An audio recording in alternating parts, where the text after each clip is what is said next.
SSC ফিজিক্সের ভৌতরাশি ও পরিমাপ এই অধ্যায়ের সবচেয়ে গুরুত্বপূর্ণ এমসিকিউগুলো বেসিক সহ সমাধান করে দেয়া আছে। জাস্ট এটা দেখলেই তোমার এই অধ্যায়ের এমসিকিউ 100% কমপ্লিট হয়ে যাবে। এই অধ্যায়ের সকল এমসিকিউ তুমি সম্পূর্ণ নিজে নিজেই সমাধান করতে পারবে, আর কিচ্ছু তোমার দেখা লাগবে না। প্রথমে কিছু মুখস্থ টাইপ এমসিকিউ দেখে আসি যে কে সূর্যগ্রহণের ভবিষ্যৎবাণী করেছিলেন? থেলিস। কোন বিজ্ঞানী সূর্যকেন্দ্রিক সৌরজগতের ধারণা দিয়েছিলেন? অ্যান্সার হচ্ছে সি। কে প্রমাণ করেন যে তাপ এক ধরনের শক্তি? তাপ যে এক ধরনের শক্তি সেটা কে প্রমাণ করেন? কাউন্ট রামফোর্ড প্রথম প্রমাণ করেন তাপ যে এক ধরনের শক্তি। কোয়ার্ক দিয়ে গঠিত কে? ইলেকট্রন না ইলেকট্রন কোয়ার্ক দিয়ে গঠিত না, কোয়ার্ক দিয়ে গঠিত হচ্ছে প্রোটন আর নিউট্রন কোয়ার্ক দিয়ে গঠিত, তার মানে অ্যান্সার হচ্ছে গ। আলোক বিজ্ঞানের স্থপতি হিসেবে নিচের কোন নামটি বিবেচনা করা হয়?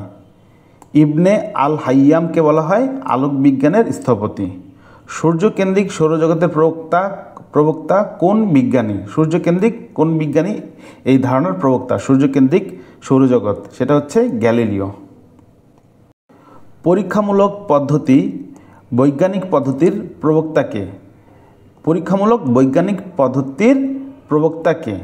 এটার অ্যান্সার হচ্ছে রজার বেকন। এটা অনেকবার আসে, অনেক গুরুত্বপূর্ণ প্রশ্ন। উনি প্রথম পরীক্ষামূলক বৈজ্ঞানিক পদ্ধতির প্রবক্তা। স্মরণ, গতি, ত্বরণ, সময় এই ইত্যাদির সংজ্ঞা কোন বিজ্ঞানী প্রদান করেছিলেন? বিজ্ঞানী গ্যালিলিও এই সবগুলোর সংজ্ঞা ইনিশিয়ালি প্রদান করেছিলেন। গাণিতিক তত্ত্ব নির্মাণ এবং পরীক্ষার মাধ্যমে সূর্যকেন্দ্রিক সৌরজগতের তত্ত্বের সত্যতা যাচাই করে বৈজ্ঞানিক সূচনা করেন কে? গ্যালিলিও। কি করব? ম্যাথমেটিক্যাল তত্ত্ব উনি বিল্ড আপ করলেন, পরীক্ষার মাধ্যমে উনি বললেন যে সূর্যকেন্দ্রিক সৌরজগৎ তত্ত্বের উনি যে সত্যতা উনি যাচাই করলেন এবং এটার মাধ্যমে বৈজ্ঞানিক সূচনা তিনি করলেন। তিনি হচ্ছেন বিজ্ঞানী গ্যালিলিও। 1543 সালে কোপার্নিকাস তার বইয়ে সূর্যকেন্দ্রিক সৌরজগতের ব্যাখ্যা দেন, আর গ্যালিলিও গাণিতিক সূত্র দেওয়ার পর পরীক্ষা করে সেই সূত্রের প্রমাণ করে বৈজ্ঞানিক ধারণা সূচনা করেন। তাহলে প্রথমে ব্যাখ্যাটা দেন কোপার্নিকাস, কিন্তু গাণিতিক সূত্র দেওয়ার পর পরীক্ষা করে সেই সূত্রের প্রমাণ করেন এবং বৈজ্ঞানিক ধারণার সূচনা করেন হচ্ছে তোমার গ্যালিলিও। কে সূর্যকেন্দ্রিক সৌরজগতের ব্যাখ্যা প্রদান করেন? কোপার্নিকাস কিন্তু ব্যাখ্যাটা প্রদান করেন। বিদ্যুৎ প্রবাহের চৌম্বক ক্রিয়া, যেখানে বিদ্যুৎ আছে সেখানে চৌম্বক তৈরি হয়, যেখানে চৌম্বক ক্ষেত্র আছে সেখানে বিদ্যুৎ ক্ষেত্র তৈরি হয়। এই আবিষ্কারটা কোন বিজ্ঞানী করেছেন? বিজ্ঞানী ওয়েরস্টেড করেছেন। আরিস্টেড বা ওয়েরস্টেড বিভিন্ন নামে ওনাকে বলা হয়। কোয়ান্টাম তত্ত্ব বা কোয়ান্টাম মেকানিক্সের প্রথম কে ধারণা প্রদান করেন? ম্যাক্স প্ল্যাঙ্ক প্রথম এই ধারণাটা প্রদান করেন। বিকিরণের সংক্রান্ত কোয়ান্টাম সংখ্যায়ন তত্ত্বের সঠিক গাণিতিক ব্যাখ্যা কে দেন? সঠিক গাণিতিক ব্যাখ্যা দেন সত্যেন্দ্রনাথ বসু। চুম্বক দিয়ে বিদ্যুৎ প্রবাহ তৈরি করা যায় এই প্রক্রিয়াটা আবিষ্কার করেন কোন বিজ্ঞানী? বিজ্ঞানী হেনরি এই পদ্ধতি আবিষ্কার করেন, যে চৌম্বক ক্ষেত্র দিয়ে বিদ্যুৎ প্রবাহ সৃষ্টি করব, এটা বিজ্ঞানী হেনরি আবিষ্কার করেন। পরীক্ষার মাধ্যমে আলোর তরঙ্গ ধর্মের প্রমাণ করেন কোন বিজ্ঞানী? আলোর দুইটা ধর্ম, একটা হচ্ছে কণা ধর্ম, একটা হচ্ছে তরঙ্গ ধর্ম। তো আলোর কিন্তু ডুয়েল নেচার, তরঙ্গ ধর্মের প্রমাণ করেন কোন বিজ্ঞানী সেটা জিজ্ঞেস করেছে। বিজ্ঞানী হাইগেন প্রথম তরঙ্গ ধর্মের প্রমাণ করেন। কোয়ান্টাম তত্ত্বের সাথে থিওরি অফ রিলেটিভিটি, কোয়ান্টাম তত্ত্বের সাথে থিওরি অফ রিলেটিভিটি ব্যবহার করে কোন বিজ্ঞানী অ্যান্টিম্যাটার বা প্রতিপদার্থের অস্তিত্ব ঘোষণা করেন? এটা অনেকবার আসছে, বিজ্ঞানী ডিরাক এটা করেন। রেডিয়ামের আবিষ্কারককে? রেডিয়ামের আবিষ্কারক হচ্ছে পিয়েরে কুরি আর মাদাম কুরি রেডিয়াম আবিষ্কার করেন 1899 সালে। ক্লাসিক্যাল ফিজিক্স বা ক্লাসিক্যাল পদার্থবিজ্ঞানে কী কী রয়েছে? ক্লাসিক্যাল পদার্থবিজ্ঞানে রয়েছে শব্দবিজ্ঞান, তাপ ও তাপবিজ্ঞান, এগুলো হচ্ছে ক্লাসিক্যাল ফিজিক্স বা ক্লাসিক্যাল পদার্থবিজ্ঞান রয়েছে। কঠিন অবস্থার পদার্থবিজ্ঞান এইটা ক্লাসিক্যাল ফিজিক্সের অন্তর্ভুক্ত না। শব্দবিজ্ঞান, তাপবিজ্ঞান, গতিবিজ্ঞান এগুলো সব ক্লাসিক্যাল ফিজিক্সের অন্তর্ভুক্ত। পদার্থবিজ্ঞানীরা বিশ্ব ব্রহ্মাণ্ডের দৃশ্যমান গ্রহ যেগুলো দেখা যায়, নক্ষত্র, গ্যালাক্সির কত শতাংশ ব্যাখ্যা করতে পারেন? মাত্র 4%, যেগুলো দেখা যায় তার 4% ওনারা ব্যাখ্যা করতে পারেন। কে দেখিয়েছিল বিশ্ব ব্রহ্মাণ্ডে সবগুলো গ্যালাক্সি একে অন্যের থেকে দূরে সরে যাচ্ছে? কে প্রথম দেখিয়েছিল? বিজ্ঞানী হাবল। হাবলের টেলিস্কোপ কিন্তু তুমি নাম শুনেছ। ওই বিজ্ঞানী হাবল বলছেন যে বিশ্ব ব্রহ্মাণ্ডের সকল কিছু একে অপর থেকে কি হচ্ছে? দূরে সরে যাচ্ছে, একে অপর থেকে সব কিছু দূরে সরে যাচ্ছে। নিচের কোনটি মৌলিক রাশি নয়? এই যে মৌলিক রাশি নয়, বইয়ে দেখবা চার্ট আছে একটা, কারা কারা মৌলিক রাশি, এই চার্টটা পড়বে। এই চার্ট থেকে বারবার দেখো মৌলিক রাশি, মৌলিক একক, লব্ধ একক এগুলো দেওয়া আছে। এই জন্য তুমি এই প্রশ্নগুলো পারার জন্য বইয়ের এই চার্টটা একটু পড়ে নিবে। তো মৌলিক রাশি নয় সেটা হচ্ছে কি তাপ, তাপ মৌলিক রাশি নয়। ভর হচ্ছে মৌলিক রাশি, প্রবাহ তোমার হচ্ছে তাপটা মৌলিক রাশি না। নিচের কোনটি মৌলিক একক? নিচের কোনটি মৌলিক একক? নিউটন, নিউটনটাকে জুল, এটা হচ্ছে লব্ধ একক, প্যাসকেল লব্ধ একক। নিউটন হচ্ছে ওই যে বলের একক, জুল হচ্ছে তোমার শক্তির একক, প্যাসকেল হচ্ছে চাপের একক। এগুলো একটাও মৌলিক একক না। মৌলিক একক হচ্ছে ক্যালভিন, ক্যালভিন হচ্ছে মৌলিক একক। নিচের কোনটি লব্ধ একক? লব্ধ একক কোনগুলো? সেটা হচ্ছে অ্যাম্পিয়ার কিন্তু লব্ধ একক না, তারপর হচ্ছে কেলভিনও লব্ধ একক না, ক্যান্ডেলাও লব্ধ একক না। এগুলো কেন পড়তে হবে? কারণ অনেক সময় জিজ্ঞেস করে কোনটি মৌলিক একক, তাহলে ক্যালভিন। কোনটি মৌলিক একক? ক্যান্ডেলা। কোনটি মৌলিক একক? অ্যাম্পিয়ার। তাহলে মৌলিক একক নয় সেটাকে নিউটন, নিউটন হচ্ছে লব্ধ একক। কেন? দেখো আমরা নিউটনের সংজ্ঞা শিখেছিলাম কি, 1 কেজি ভরের কোনো বস্তুর উপর 1 মিটার পার সেকেন্ড স্কয়ার ত্বরণ সৃষ্টি করতে পারে যে পরিমাণ বল, তাকে আমরা বলবো কি 1 নিউটন। তার মানে নিউটন এই দুইটা এককের উপর নির্ভরশীল। তার মানে নিউটন একটি একাধিক মৌলিক এককের সমন্বয়ে গঠিত, তাই নিউটনটা হচ্ছে কি একক? লব্ধ একক। নিচের কোনটি মৌলিক রাশি? তাপমাত্রা হচ্ছে মৌলিক রাশি। তাপ, শক্তি, তড়িৎবাহিতা, এই পরিবাহিতা, এটা একটাও কিন্তু মৌলিক রাশি না, এগুলো লব্ধ রাশি। এই অপশনটা মনে রাখবা, বাকি অপশনগুলো মনে রাখবা, কারণ যে কোনোটাই আসতে পারে পরীক্ষায়। কোনটি যৌগিক রাশি? ক্ষমতা, ক্ষমতা হচ্ছে একটা যৌগিক রাশি। P=W/T, এটা হচ্ছে ক্ষমতা, ক্ষমতা একটা যৌগিক রাশি। তড়িৎ প্রবাহ মৌলিক রাশি, দীপন তীব্রতাও মৌলিক রাশি এবং তাপমাত্রাও মৌলিক রাশি। এই তিনটা কিন্তু আসতে পারে। মৌলিক রাশি কি সেই প্রশ্নতে। নিচের কোনটি মৌলিক রাশি? তাহলে মৌলিক রাশি একটু আগে দেখে আসলাম, তড়িৎ প্রবাহ, দেখছে তড়িৎ প্রবাহ মৌলিক রাশি। তীব্রতাও মৌলিক রাশি না, যৌগিক রাশি। তড়িৎ আধান মৌলিক রাশি না, তড়িৎ পরিবাহিতাও মৌলিক রাশি না। পরের প্রশ্ন, চাপ কি? চাপ একটা লব্ধ রাশি।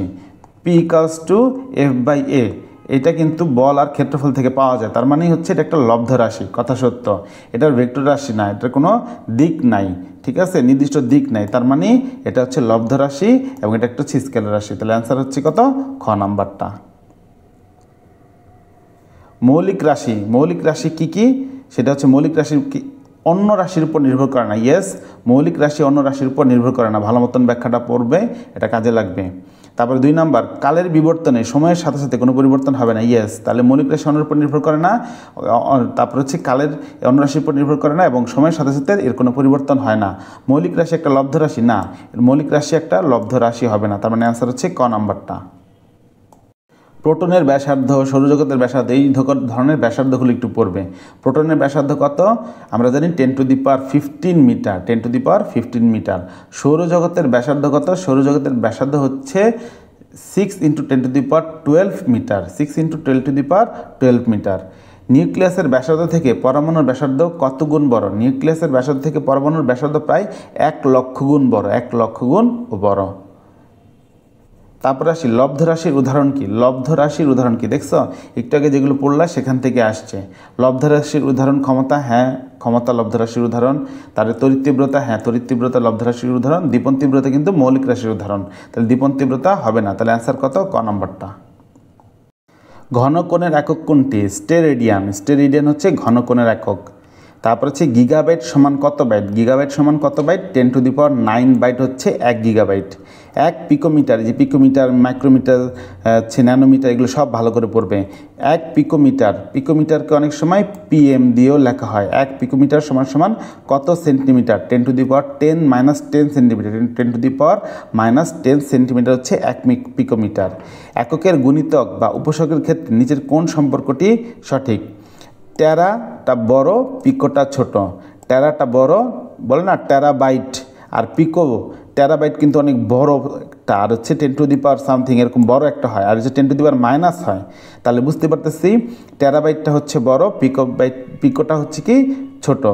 আবার গিগা আর টেরার মধ্যে টেরা বড়, টেরা হচ্ছে বড়, গিগা হচ্ছে ছোট, তার মানে এটা ভুল সম্পর্ক দেওয়া আছে।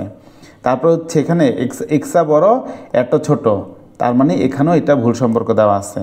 তারপর হচ্ছে টেরা বড়, মেগা ছোট, কিন্তু এখানে টেরাকে তোমার হচ্ছে বড় ছোট দেখানো হয়েছে, তার মানে এটাও হবে না। এসআই এককে ব্যবহৃত সবচেয়ে ছোট উপসর্গ কোনটি? এসআই এককে ব্যবহার করা হয় সবচেয়ে ছোট মান কোনটা? দেখো তো হচ্ছে এটা হচ্ছে ফেমটোমিটার 10⁻⁻15, এটা হচ্ছে মাইক্রোমিটার -6, ন্যানোমিটার -9, পিকোমিটার 12। তাহলে ফেমটোটা হচ্ছে 15, দেন হচ্ছে পিকোমিটার পিএম, তারপরে হচ্ছে ন্যানোমিটার, তারপরে হচ্ছে মাইক্রোমিটার। তার মানে সবচেয়ে ছোট ফেমটোমিটার, তারপরে হচ্ছে পিকোমিটার, তারপরে হচ্ছে ন্যানোমিটার, তারপরে হচ্ছে মাইক্রোমিটার। তার মানে সবচেয়ে ছোট মান হচ্ছে কত? ফেমটোমিটার। 1 পিকো ফ্যারাডে সমান কত ফ্যারাডে? পিকো একটু আগে দেখছো না, পিকো মানে 10⁻12, তাহলে অ্যান্সার হবে 10⁻12। 1 AM সমান কত PM? এম মানে হচ্ছে এটোমিটার, সমান কত? পিকোমিটার। তো এটার অ্যান্সার হচ্ছে 10⁻6। এই নিচের কোনটি ন্যানো সেকেন্ড? ন্যানো মানে 10⁻9, আর সেকেন্ড বলে দিলাম। 1 টেরা সমান কত? 1 টেরা সমান 10⁻12, মাইনাস না কিন্তু +12, অনেক বড়। 10⁻12 হচ্ছে 1 টেরা। 1 মিলি সেকেন্ড 1 ন্যানো সেকেন্ড অপেক্ষা কত বড়? এটা হচ্ছে মিলি সেকেন্ড 10⁻9, আর এটা হচ্ছে ন্যানো সেকেন্ড। মিলি সেকেন্ড হচ্ছে 10⁻3, আর ন্যানো সেকেন্ড হচ্ছে 10⁻9। মিলি মানে 3, ন্যানো মানে 9। এবার বলছে মিলি সেকেন্ড ন্যানো সেকেন্ড কতটুকু বড়, তাই এই জন্য ন্যানো সেকেন্ডকে বসালাম নিচে। এবার যদি কাটাকাটি করি 10⁻6 থাকে, -6 উপরে চলে গেলে হয়ে যাবে কি? +6। তার মানে 1 মিলি সেকেন্ড ন্যানো সেকেন্ডের 10⁻6 গুণ। অ্যান্সার হবে খ। পরিমাপের ক্ষেত্রে তোমার হচ্ছে অপশন বলছে 1 মাইক্রোমিটার সমান 10⁻6, না 10⁻6 হবে। তার মানে 1 নম্বরটা হবে না, এখানে -6 থাকলে হইতো। 1 ন্যানোমিটার সমান 10⁻9, হ্যাঁ -9। 1 পিকো সমান 10⁻12, 12, তার মানে হ্যাঁ ঠিক আছে। তার মানে এই দুইটা সত্য আর এটা মিথ্যা, তাহলে অ্যান্সার হবে কত? খ নম্বর। v = u + at, এই সমীকরণে at এর মাত্রা কত? at এর মাত্রা কত সেটা জিজ্ঞেস করেছে। অ্যান্সার হবে ক নম্বর। কিভাবে? এর মাত্রা কত? এর মাত্রা হচ্ছে কত আমরা জানি? l t⁻2 বা t⁻2, l আর t⁻2, আর সময়ের মাত্রা কত? শুধু t। তাহলে এখন এই দুইটা যদি কাটাকাটি যায়, এখানে পাওয়ার হচ্ছে 1 আর এখানে হচ্ছে পাওয়ার -2, তাহলে l t⁻, এখানে কত হবে? -1 হবে। তাহলে অ্যান্সার কত? l t⁻−1। এবার বলছে হাফ at² মাত্রা কত? হাফের এখানে কোনো কাজ নাই। এর মাত্রা কত? l t⁻²। এর মাত্রা মনে থাকে না, দেখো তো। এ মানে কি? ত্বরণ মানে হচ্ছে মিটার/সেকেন্ড²। মিটারের একক হচ্ছে, মিটারকে প্রকাশ করবো l দ্বারা, আর সেকেন্ড হচ্ছে সময়কে প্রকাশ করবো t⁻² দ্বারা। আর সময়ের মাত্রা কত? t। সময়ের মাত্রা t, কিন্তু এখানে আছে স্কোয়ার, তাহলে বসাবো কি? t²। এবার -2 + 2 চলে গেল, তাহলে শুধু কি থাকলো? l। তার মানে অ্যান্সার হবে শুধু l। আয়তনের মাত্রা কত? আয়তনের মাত্রা হচ্ছে তোমার l³। আয়তনের মাত্রা হচ্ছে l³ কেন? আয়তনের মধ্যে দেখো তো দৈর্ঘ্য আছে, প্রস্থ আছে, উচ্চতা আছে, সবগুলো একটা দৈর্ঘ্য, তাহলে l × l, দ্যাটস এ মাত্রা হচ্ছে কি? l³। আয়তনের মাত্রা l³। আর আয়তনকে প্রকাশ করা হয় v দ্বারা। আর আয়তনের পরিমাপের একক, এটা হচ্ছে একক হচ্ছে মিটার³। আর এটা হচ্ছে কি? প্রকাশ করা হয়। আর এটা হচ্ছে তার মাত্রা, 47 নম্বর 48 নম্বর প্রশ্ন কি বলছে? যে এ আর বি হচ্ছে পুরাবৃত্তের, তোমার হচ্ছে AB পথের দৈর্ঘ্য হচ্ছে এত এবং বৃত্তের পরিধির মান কত? বুঝতে পারতেছি এটা হচ্ছে পুরাবৃত্তের 4 ভাগের 1 ভাগ, 4 ভাগের মধ্যে 1 ভাগ। তাহলে এই মানটাকে 4 দিয়ে গুণ করলেই আমি পেয়ে যাব পুরাবৃত্তের পরিধি। তো আমি এই AB দৈর্ঘ্যটাকে যদি 4 দিয়ে গুণ করি, তাহলে পুরাবৃত্তাকার পথের পরিধি পেয়ে যাব। বৃত্তের এইমাত্র পরিধি পেলাম কত? 12। আর আমরা পরিধি সূত্র কি জানি? 2πr। তাহলে পরিধি হচ্ছে 12 আর পরিধি সূত্র হচ্ছে 2πr। এখান থেকে আমরা ওই বৃত্তের ব্যাসার্ধ বের করব। তাহলে 2πটা গুণ অবস্থায় আছে, এই পাশে গেলে ভাগ হয়ে যাবে। তাহলে ব্যাসার্ধের মান পাবো কত? 2 মিটার। এই বৃত্তের ব্যাসার্ধ 2, সিলিন্ডারের দৈর্ঘ্য তোমার হচ্ছে এই বৃত্তের ব্যাসার্ধের সমান ব্যাসার্ধ বিশিষ্ট একটা সিলিন্ডারের দৈর্ঘ্য হচ্ছে এত। তার মানে এখন আমি যদি একটা সিলিন্ডার আঁকি, এটা হচ্ছে সিলিন্ডার বেলন, এই সিলিন্ডারের ব্যাসার্ধ হচ্ছে বৃত্তের ব্যাসার্ধ কত? 2। তাহলে এই সিলিন্ডারের ব্যাসার্ধ হচ্ছে কত? 2। তাহলে আর এর মান কত ধরবো? 2। আর দৈর্ঘ্য মানে হচ্ছে l বা h, এটা হচ্ছে এই অংশটুকু, এটা হচ্ছে দৈর্ঘ্য l বা h। তাহলে সিলিন্ডারের তোমার ব্যাসার্ধ জানি, যেটা বৃত্তের ব্যাসার্ধের সমান, আর সিলিন্ডারের উচ্চতা বা দৈর্ঘ্য জানি, সেটা হচ্ছে 6 মিটার। তাহলে সিলিন্ডার আয়তনের সূত্র হচ্ছে পাই আর স্কোয়ার এল। আর এর মান হচ্ছে 2 আর এল এর মান হচ্ছে 6। আমি যদি ভ্যালুটা বসাই তাহলে আসে 75.39। অ্যান্সার হবে এত। সেন্টিমিটার কিউবে মিটার কিউবে অ্যান্সার হবে এখানে। ভার্নিয়ার স্কেলের 3 নম্বর দাগটা মূল স্কেলের 13 নম্বর দাগের সাথে মিলে গেলে ভার্নিয়ার সমাপতন কত? আমরা জানি ভার্নিয়ার স্কেলের যত নম্বর দাগটা, যেই দাগটা মূল স্কেলের সাথে মিলে যাবে সেই দাগের ভ্যালুটাই হচ্ছে কি ভার্নিয়ার সমাপতন। মূল স্কেলে কততে মিলছে সেটা আমাদের বিষয় না, মূল স্কেলের সাথে কোথায় মিলছে, কে ভার্নিয়ার স্কেলের কত নম্বর দাগ, 3 নম্বর দাগ। তাহলে মূল স্কেলের 13 নম্বর দাগের সাথে মূল স্কেলের 13 নম্বর দাগের সাথে ভার্নিয়ার স্কেলের 3 নম্বর দাগ মিলে গিয়েছে, তার মানে 3 হচ্ছে তোমার ভার্নিয়ার সমাপতন। ভার্নিয়ার স্কেলে যত নম্বর দাগটি মূল স্কেলের কোন দাগের সাথে হুবহু মিলে যায় তাহলে সেই দাগ নাম্বারটা হচ্ছে ভার্নিয়ার সমাপতন। ভার্নিয়ার স্কেলের সাহায্যে সর্বনিম্ন কত দৈর্ঘ্য পর্যন্ত পরিমাপ করা যায় যখন ভার্নিয়ারের দাগ সংখ্যা থাকে কত? 10। ভার্নিয়ার দাগ সংখ্যা থাকে কত? 10। একটা ভার্নিয়ার স্কেলের সাহায্যে সর্বনিম্ন ভার্নিয়ার ধ্রুবকের সমান দৈর্ঘ্য পরিমাপ করা যায়। যদি তোমার কাছে ভার্নিয়ার ধ্রুবক দেওয়া থাকে তাহলে ভার্নিয়ার ধ্রুবক যা দেওয়া থাকবে সর্বনিম্ন ভার্নিয়ার স্কেল ওই পর্যন্তই ওই অত দৈর্ঘ্যই মাপতে পারবে। ভার্নিয়ার ধ্রুবকের মান যা, ভার্নিয়ার স্কেলের সর্বনিম্ন দৈর্ঘ্য পরিমাপ করার ক্যাপাবিলিটিও তা।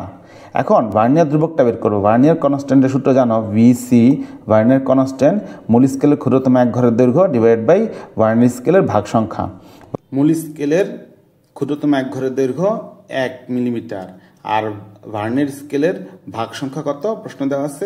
10। তাহলে 1কে 10 দিয়ে ভাগ করলে চলে আসবে এত মিলিমিটার। এবার মিলিমিটার কিন্তু আমার অ্যান্সারে নাই, মিলিমিটার যেহেতু অ্যান্সারে নাই আমাকে মিটারে নিয়ে যেতে হবে। তাহলে এই সংখ্যাটাকে 1000 দিয়ে ভাগ করতে পারি অথবা 10⁻³ দ্বারা গুণ করতে পারি। তাহলে এই ক্যালকুলেশনটুকু করলে মান আসে কত? এত মিটার। তাহলে অ্যান্সার হচ্ছে গ নাম্বার। স্লাইড ক্যালিপার্সের ভার্নিয়ার ধ্রুবকের মান, স্লাইড ক্যালিপার্সের ভার্নিয়ার ধ্রুবকের মান দেওয়া আছে এত সেন্টিমিটার, এটা কিন্তু সেন্টিমিটার দেওয়া আছে। ভার্নিয়ার স্কেলের ভাগ সংখ্যা কত? ভার্নিয়ার স্কেলের ভাগ সংখ্যা মানে এন জানতে চেয়েছে। আর প্রধান স্কেলের সবচেয়ে ক্ষুদ্রতম এক ঘরের দৈর্ঘ্য হচ্ছে কত? 1 মিলিমিটার। তাহলে আমাকে ভার্নিয়ার স্কেলের ভাগ সংখ্যা জানতে চেয়েছে। তাহলে ভার্নিয়ার ধ্রুবক ভার্নিয়ার কনস্ট্যান্টের মান বসায় দিব, তারপর হচ্ছে ক্ষুদ্রতম এক ঘরের দৈর্ঘ্য এখানে বসায় দিব। তাহলে পেয়ে যাব আমি আমার ভার্নিয়ার স্কেলের ক্ষুদ্রতম ভাগ সংখ্যা। কিন্তু এখানে একটা সমস্যা আছে, খেয়াল রাখবে, এটা দেওয়া আছে সেন্টিমিটারে, এটা দেওয়া আছে মিলিমিটারে। তাহলে আইদার তোমাকে এই সেন্টিমিটারটাকে মিলিমিটারে নিয়ে আসতে হবে অথবা মিলিমিটারটাকে সেন্টিমিটারে নিয়ে যেতে হবে। এখন মিলিমিটারকে যদি আমি 10 দ্বারা ভাগ করি তাহলে চলে আসবে সেটা কোথায়? সেন্টিমিটারে। তাই এস এর মান কিন্তু এটা হওয়ার কথা ছিল, কিন্তু মিলিমিটারকে আমি 10 দিয়ে ভাগ করে সেন্টিমিটারে নিয়ে আসছি। এরপরে আমি আমার সেই এস এর মানটা এখানে বসাবো। তাহলে এস কিন্তু মিলিমিটারে বসাবো না, অবশ্যই সেন্টিমিটারে বসাবো। তাহলে এস এর মান হচ্ছে সেন্টিমিটারে বসাইলাম, ভার্নিয়ার কনস্ট্যান্ট দেওয়া আছে, আমি এখান থেকে সুন্দর মতন ভার্নিয়ার স্কেলের ভাগ সংখ্যা পেয়ে যাব। একটি দণ্ডকে স্লাইড ক্যালিপার্সের সাহায্যে পরিমাপ করতে গিয়ে তার প্রধান স্কেলের পার্ট বা রিডিং, প্রধান স্কেলের রিডিং দেওয়া আছে 5 সেন্টিমিটার। ভার্নিয়ার সমাপতন দেওয়া আছে কত? 7। ভার্নিয়ার সমাপতন দেওয়া আছে 7। ভার্নিয়ার ধ্রুবক ভিসি দেওয়া আছে 0.1 ন্যানোমিটার। তো জিজ্ঞেস করছে দণ্ডটার দৈর্ঘ্য কত, দণ্ডটার দৈর্ঘ্য কত জানতে চেয়েছে।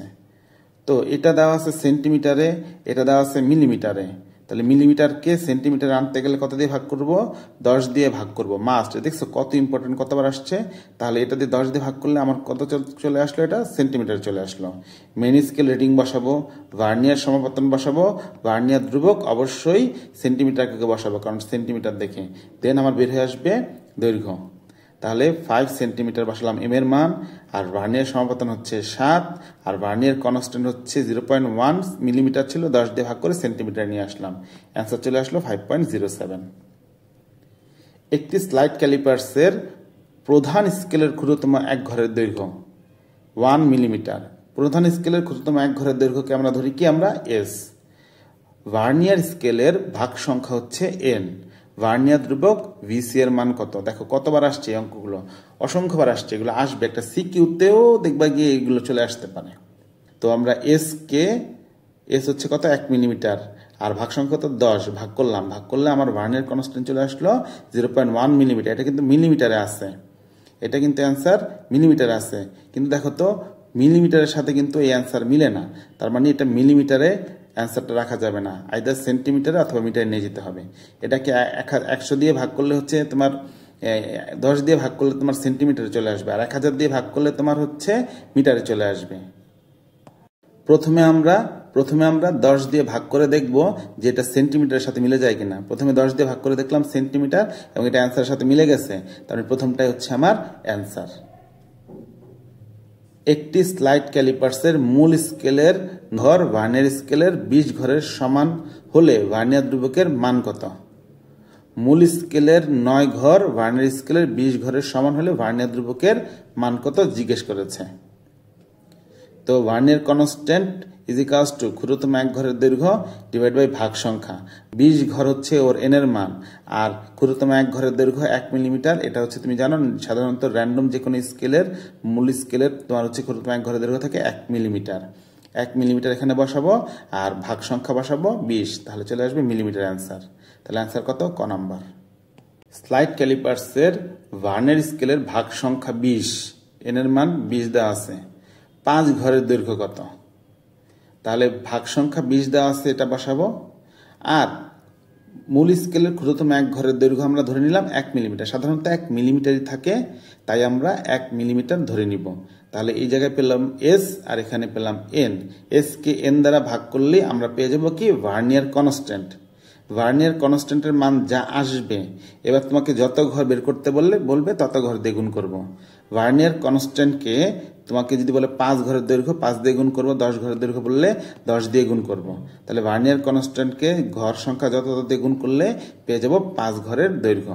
এখানে মিলিমিটার দেওয়া আছে, আমি দেখবো মিলিমিটার আমার অ্যান্সার মিলছে, হ্যাঁ মিলছে, তাহলে মিলিমিটারই আমার অ্যান্সার থাকবে। ফাঁপা কোনো যন্ত্রের অন্তঃব্যাস মাপার জন্য কোন যন্ত্র ব্যবহার করা হয়? ফাঁপা যন্ত্র বা ফাঁপা কোনো কিছুর জন্য, কোনো কিছু মাপার জন্য আমরা স্লাইড ক্যালিপার্স ইউজ করি। স্লাইড ক্যালিপার্স আমরা ইউজ করি। স্ক্রু গজের স্ক্রুয়ের সরণকে কি বলা হয়? স্ক্রুয়ের সরণকে বলা হয় পিচ। এটা তো ধরো মূল স্কেল, আর এটা হচ্ছে একটা বৃত্তাকার স্কেল। এই বৃত্তাকার স্কেলের সরণটাকে আমরা বলি পিচ। অনেক ইম্পর্টেন্ট, দেখছো কতবার আসছে, আসবে এটা। বৃত্তাকার স্কেল 2 বার ঘোরালে স্ক্রু রৈখিক স্কেল বরাবর 6 মিলিমিটার অতিক্রম করলে যন্ত্রটার পিচ কত? এটা ধরো রৈখিক স্কেল, এই স্কেলের মধ্যে আছে কি বৃত্তাকার স্কেল। এটা হচ্ছে রৈখিক স্কেল, এটা হচ্ছে বৃত্তাকার স্কেল। বৃত্তাকার স্কেলকে কয়বার ঘোরানো হয়েছে? 2 বার। এই 2 বার ঘোরানোর ফলে রৈখিক স্কেল কতটুকু যায়? 6 মিলিমিটার। আমরা জানি একবার ঘোরাইলে সেটা হয় পিচ, তাহলে 2 বার ঘোরালে যদি যায় 6 মিটার, তাহলে একবার ঘোরালে যাবে 6/2, তার মানে হচ্ছে 3 মিলিমিটার। তাহলে 3 মিলিমিটারই হচ্ছে তার পিচ। রৈখিক স্কেল আর এটা হচ্ছে বৃত্তাকার স্কেল। বৃত্তাকার স্কেলটা ধরো এই জায়গায় আছে, সম্পূর্ণ একবার ঘুরলে রৈখিক স্কেল বরাবর যতটুকু যায় সেটা কি বলতেছি আমরা পিচ। এখানে 2 বার ঘুরাইছি, 2 বার ঘুরলে 6 মিলিমিটার যায়, তাহলে কমন সেন্স কি বলে? একবার ঘুরাইলে 3 মিলিমিটার যাবে, তাহলে একবার ঘুরালে যতটুকু যায়, একবার বৃত্তাকার স্কেল ঘুরালে রৈখিক স্কেল বরাবর যতটুকু যায়, সেটাই হচ্ছে ওই যন্ত্রের স্ক্রু গজের পিচ। বৃত্তাকার স্কেল একবার ঘোরালে রৈখিক স্কেল বরাবর যে সরণ হয় তাকে বলা হয় স্ক্রুর পিচ। এটা ক নম্বরের প্রশ্ন হইল, আসবে এটা। 2 মিলিমিটার পিচ বিশিষ্ট স্ক্রু গজের ন্যূনাঙ্ক লঘিষ্ঠকরণ লিস্ট কাউন্ট। ন্যূনাঙ্ক লঘিষ্ঠকরণ লিস্ট কাউন্টের মান বলে দিছে এত সেন্টিমিটার। বৃত্তাকার স্কেলের ভাগ সংখ্যা কত? ন্যূনাঙ্ক বা least count is equals to pitch by বৃত্তাকার স্কেলের ভাগ সংখ্যা। ন্যূনাঙ্কের মান জানি, বসাবো। পিচের মান আমাকে বলে দিছে 2 মিলিমিটার, তাহলে বসাবো। ন্যূনাঙ্কের মান হচ্ছে সেন্টিমিটারে আর এটার মান হচ্ছে মিলিমিটারে। সেন্টিমিটারে আছে, মিলিমিটারে আছে। এখন আমরা কি করব? দুইটাকে, এই মিলিমিটার কিন্তু মিলিমিটারে বসানো যাবে না, মিলিমিটারকে অবশ্যই কিসে নিয়ে গেলাম? সেন্টিমিটারে নিয়ে গেলাম। কারণ কি? কারণ এখানে সেন্টিমিটার আছে, এখানেও সেন্টিমিটার থাকতে হবে। একটা সেন্টিমিটারে একটা মিলিমিটারে হবে না, centimetre millimetre same to same রাখতে হবে, centimetre millimetre same to same রাখতে হবে। তাই পিচের ঘরে মিলিমিটারকে সেন্টিমিটারে নিয়ে যাব, আর নুন্নাঙ্ককে সেন্টিমিটারে ছিল, সেন্টিমিটারে থাকবে। এখন জিজ্ঞেস করছে ভাগ সংখ্যা কত, তাহলে 0.2কে 0.002 দ্বারা ভাগ করো, ভাগ করলে পেয়ে যাব 100। তাহলে ভাগ সংখ্যা আসবে কত? 0.2 ডিভাইডেড বাই 0.002। এবার যদি ভাগ করি তাহলে সুন্দর মতন পেয়ে যাব আমরা আমাদের ভাগ সংখ্যা কত? 100 ঘর। স্ক্রু গজের স্ক্রুর পিচ দেওয়া আছে, বৃত্তাকার অংশের ভাগ সংখ্যা দেওয়া আছে, নুন্নাঙ্ক বলছে কত? নুন্নাঙ্কের সূত্র পিচ বাই বৃত্তাকার স্কেলের ভাগ সংখ্যা। পিচের মান 5 মিলিমিটার, বসাবো 5 মিলিমিটার, আর বৃত্তাকার স্কেলের ভাগ সংখ্যা 100, তাহলে বসাবো এখানে 100। পিচকে বৃত্তাকার স্কেলের ভাগ সংখ্যা দ্বারা ভাগ করলে পেয়ে যাব আমরা কি? নুন্নাঙ্ক। মিলিমিটার দেওয়া আছে, আবার মিলিমিটার অ্যান্সার আছে, মিলে গেছে, এটাই অ্যান্সার। স্লাইড ক্যালিপার্সের সাহায্যে বস্তুর পরিমাপকৃত দৈর্ঘ্য পাওয়া গেল 3.485। স্লাইড ক্যালিপার্স মাপলো যেটা একবারে অ্যাকুরেট নির্ভুল, আর মেন স্কেলের রিডিং পাওয়া গেল এত, আর ভার্নিয়ার কনস্ট্যান্ট বা ভার্নিয়ার ধ্রুবক বলে দিছে এত। আমরা জানি ভার্নিয়ার ধ্রুবক ইজ ইকুয়ালস টু S/N। যদি মিলিমিটারে রাখো তাহলে এখানে বসাবো 1 মিলিমিটার, আর যদি সেন্টিমিটারে নিয়ে যাও তাহলে সেন্টিমিটার, এটা হবে 1 মিলিমিটারকে 10 দিয়ে ভাগ করলে যেটা পাবো সেই সেন্টিমিটার। মিলিমিটারে রাখলেও কোনো সমস্যা নেই, সেন্টিমিটারে নিলেও কোনো সমস্যা নেই। তাহলে ভার্নিয়ার কনস্ট্যান্টকে প্রধান স্কেলের ক্ষুদ্রতম এক ঘরের দৈর্ঘ্য দ্বারা ভাগ করব, তাহলে এখানে পেয়ে যাবো কত? N। এবার Nটাকে এই জায়গায় আসবে আর 0.5 N এর জায়গায় আসবে, তাহলে ভাগ সংখ্যা কত পাবো? ভাগ সংখ্যা পাবো 20। অ্যান্সার হচ্ছে খ। ভার্নিয়ার সমাপতন কত? ভার্নিয়ার সমাপতন বের করার জন্য আমার কি করতে হবে? এই যে ভার্নিয়ার স্লাইড ক্যালিপার্স যেটা বের হইলো অ্যাকুরেটটা, এটা বসাবো, আর মেন স্কেল রিডিং বসাবো। তাহলে এটা হচ্ছে স্লাইড ক্যালিপার্সের অ্যাকুরেটটা, আর এটা হচ্ছে মেন স্কেল পার্ট। দুইটা বিয়োগ করে আমরা ভার্নিয়ার কনস্ট্যান্ট দিয়ে ভাগ করব। তো এইটাও সেন্টিমিটার, এইটাও সেন্টিমিটারে, তাহলে এটা আছে মিলিমিটারে, তাহলে এটাকে আমরা অবশ্যই কিসে নিয়ে যাব? সেন্টিমিটারে নিয়ে যাব। আমি আবার সূত্র বলি, স্লাইড ক্যালিপার্সের রিডিংটা বিয়োগ main scale reading divide by vernier ধ্রুবক, ভাগ করলেই পেয়ে যাব ভার্নিয়ার সমাপতন কত? খ নাম্বার 17।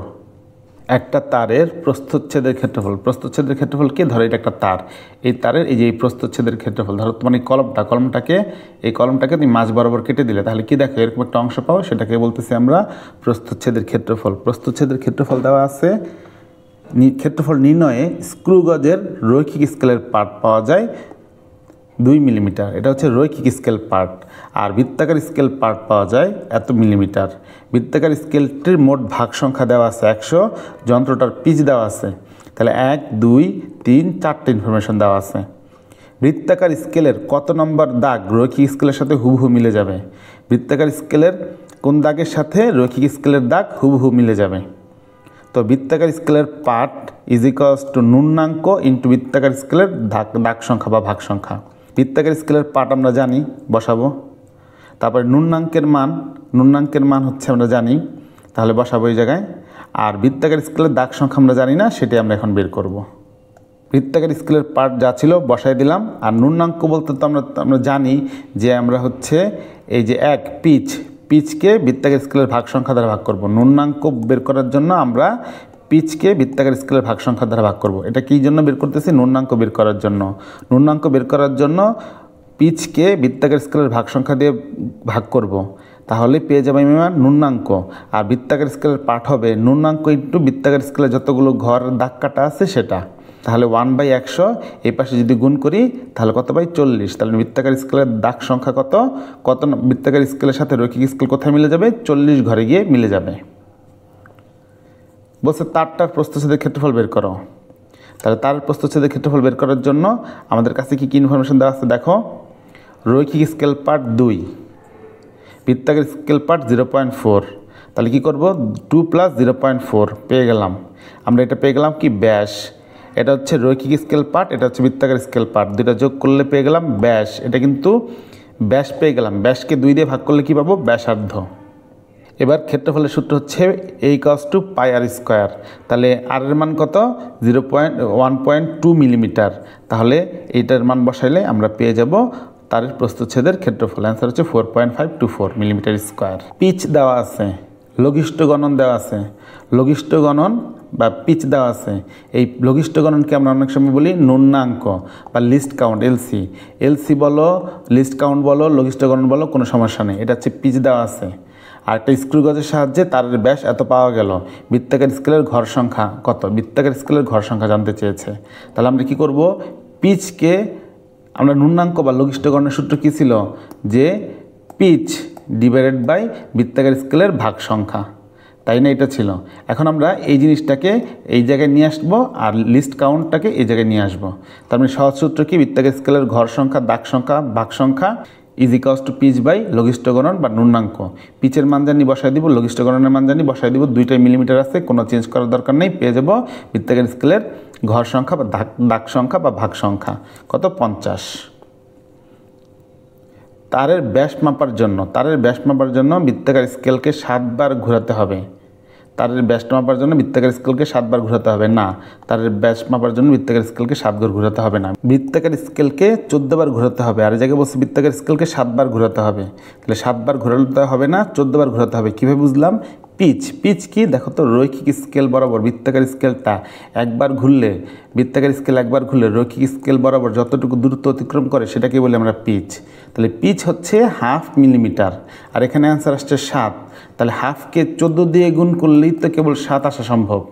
তার মানে বৃত্তাকার স্কেলটা 14 বার ঘুরলে তাহলে আমরা পাবো মান কত? ন্যূনতম 7। তার মানে বৃত্তাকার স্কেলটা মিনিমাম 14 বার ঘুরছে, 7 বার ঘুরে নাই। এটা হবে না অ্যান্সার। তাহলে 14 বার সে ঘুরছে, তার মানে 7 বার ঘুরে নাই, 14 বার ঘুরছে। তাহলে কীভাবে বুঝলাম? এটা হচ্ছে হাফকে 14 দিয়ে যদি গুণ করি তাহলে হাফকে 14 দিয়ে গুণ করলে আনুমানিক 7 পাই।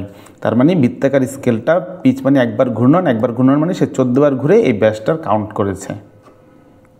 এবার বলছে বৃত্তাকার স্কেলের অতিক্রান্ত ঘরের সংখ্যা 728 কিনা সেটা জিজ্ঞেস করেছে। তো এইমাত্র বললাম যেটা 7 দোকানে 14কে হাফ দিয়ে গুণ করলে আসে 7 মিলিমিটার। তাহলে প্রথমটার অ্যান্সার 7 হবে না, 14 হবে। এবার আসে বৃত্তাকার স্কেলের এক ঘর অতিক্রম করলে অতিক্রান্ত দূরত্ব কত? 0.01 মিলিমিটার। 0.01 মিলিমিটার হচ্ছে সে বৃত্তাকার স্কেলটা এক ঘর অতিক্রম করলে তার অতিক্রান্ত দূরত্ব হবে। লঘিষ্ঠকরণ দেখছো? লঘিষ্ঠকরণ বলতে বুঝিতেছি বৃত্তাকার স্কেলটা যদি একবার ঘুরে তাহলে সে কতটুকু দূরত্ব অতিক্রম করে। এটা হচ্ছে 0.01। এই জিনিসটাই এখানে আমরা বলছি যে বৃত্তাকার স্কেল যদি এক ঘর অতিক্রম করে তাহলে সে 0.01 মিটার অতিক্রম করবে। 0.0 মিটার যদি অতিক্রম করে তাহলে আমরা ব্যাসকে যেটা পেলাম সেটাকে লঘিষ্ঠকরণ দিয়ে ভাগ করব। ভাগ করলেই পেয়ে যাব সে কত ঘর অতিক্রম করছে। তাহলে দেখো এখানে একটা সূত্র শিখলাম যে ব্যাসকে লঘিষ্ঠকরণ দিয়ে ভাগ করলে আমি পেয়ে যাব যে বৃত্তাকার স্কেলটা যে কত ঘর অতিক্রম করছে, 728টা ঘর অতিক্রম করছে। এই ধরনের প্রশ্ন যদি আসে তাহলে তুমি যদি না প্র্যাকটিস করে যাও তাহলে কখনোই কিন্তু পারবে না। তো এখানে অ্যান্সার হবে কত? 2 আর 3, এইটা আর এইটা। এই সূত্রটা ভালো করে পড়ে যাবা কিন্তু, আবার বলতেছি। রৈখিক স্কেলের পার্ট 4 মিলিমিটার, বৃত্তাকার স্কেলের ভাগ সংখ্যা 50, তারের ব্যাস কত মিলিমিটার? লঘিষ্ঠ গণন ন্যূনাঙ্ক লিস্ট কাউন্ট বলে দিছে। মেইন স্কেল রিডিং বসাবো, তারপর হচ্ছে বৃত্তাকার স্কেলের ভাগ সংখ্যা বসাবো আর লঘিষ্ঠ গণন বসাবো, তাহলে পেয়ে যাব তারের ব্যাস।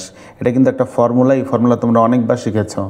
মেইন স্কেল রিডিং, বৃত্তাকার স্কেলের কতগুলো ভাগ করা আছে, দাগ কাটা আছে সেটা, আর লঘিষ্ঠ গণন বসাবো, লিস্ট কাউন্ট বসাবো। বসালে এই দুটা গুণ করে এম এর সাথে যোগ করলেই পেয়ে যাব তারের ব্যাস। যেহেতু সবগুলোই মিলিমিটার এককে আছে তাই আমার অ্যান্সার আসবে মিলিমিটার।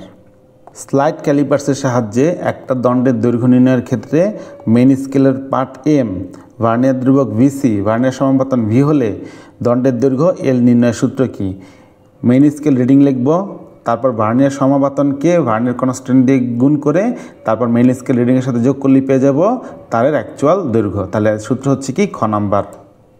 ডি ব্যাস এইচ উচ্চতা বিশিষ্ট একটা সিলিন্ডার আয়তন নির্ণয়ের সূত্র। এই যে সিলিন্ডার হচ্ছে এরকম দেখতে সিলিন্ডার, এটার ব্যাসার্ধ এটাকে বলি আমরা আর উচ্চতাকে আমরা বলি অনেক সময় এইচ বা এল। তাহলে সূত্র হচ্ছে পাই আর স্কোয়ার এইচ, কিন্তু আর এর মান সমান হচ্ছে কি? D/2, যে কিন্তু ব্যাস বলে দিছে। তাহলে D/2 কি স্কোয়ার করলে কত আসে? 1/4 পাই ডি স্কোয়ার এইচ। তাহলে অ্যান্সার হচ্ছে গ নাম্বার। একটি স্কেলের সর্বনিম্ন 1 মিলিমিটার মাপা যায়। 1 মিলিমিটার মাপা গেলে পরিমাপের চূড়ান্ত ত্রুটি কত হবে? এখন 1 মিলিমিটারের যদি হয়, 1 মিলিমিটারকে আমরা 10 দিয়ে ভাগ করে সেন্টিমিটারে নিয়ে আসলাম। এবার সেন্টিমিটারকে 2 দিয়ে ভাগ করব। যদি বলে চূড়ান্ত ত্রুটি, তাহলে সর্বনিম্ন স্কেলটাকে আমরা 2 দিয়ে ভাগ করব, সর্বনিম্ন স্কেলটাকে 2 দিয়ে ভাগ করব। তো আমার এখানে অ্যান্সার মিলিমিটারের সাথে মিলবে না দেখে আমি শুরুতে সেন্টিমিটার, আমি মিলিমিটার করার পর দেখলাম অ্যান্সার মিলে না। তারপরে আমরা কি করলাম, মিলিমিটারটাকে সেন্টিমিটারে নিয়ে গিয়ে তারপর 2 দিয়ে ভাগ করলাম। সবসময় 2 দিয়ে ভাগ করতে হবে। পরিমাপের ক্ষেত্রে আপেক্ষিক ত্রুটি সমান সমান চূড়ান্ত ত্রুটি ডিভাইড বাই পরিমাপ করা মান। চূড়ান্ত ত্রুটি ডিভাইড বাই পরিমাপ করা মান, এটা হচ্ছে আপেক্ষিক ত্রুটি সূত্র।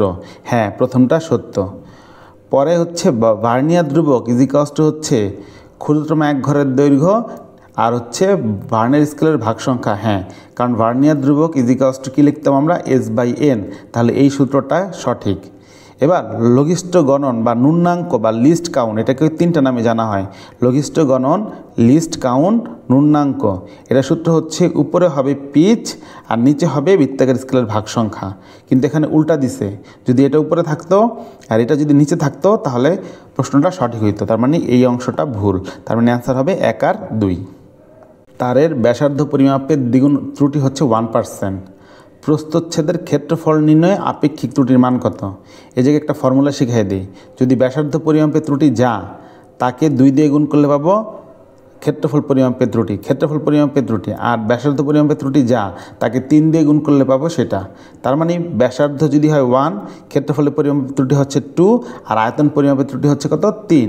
তাহলে 1 দেওয়া আছে দেখি, ক্ষেত্রফলের পরিমাপের ত্রুটি 2 আর আয়তন পরিমাপের ত্রুটি কী হবে? 3%। তাহলে অ্যান্সার হবে খ নাম্বারটা। আপেক্ষিক ত্রুটি এক ধরনের অনুপাত। হ্যাঁ, 2টা অনুপাত দিয়ে কিন্তু আপেক্ষিক ত্রুটিটা আমরা বের করি।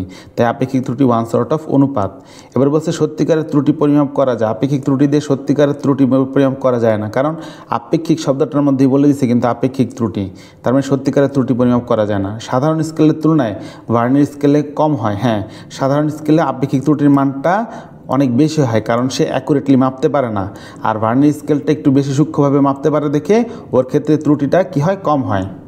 এত মিটার লম্বা একটা দণ্ডকে স্কেল দ্বারা পরিমাপ করা হলে দৈর্ঘ্য পাওয়া গেল এত। এটা হচ্ছে স্কেল দ্বারা পরিমাপ করার ফলে পাওয়া গেছে, আর এটা হচ্ছে রিয়েল তার দৈর্ঘ্য। এই স্কেল কিন্তু অ্যাকুরেটলি মাপতে পারে না। তো তোমার কাছে জিজ্ঞেস করছে পরিমাপের পরম ত্রুটি কত।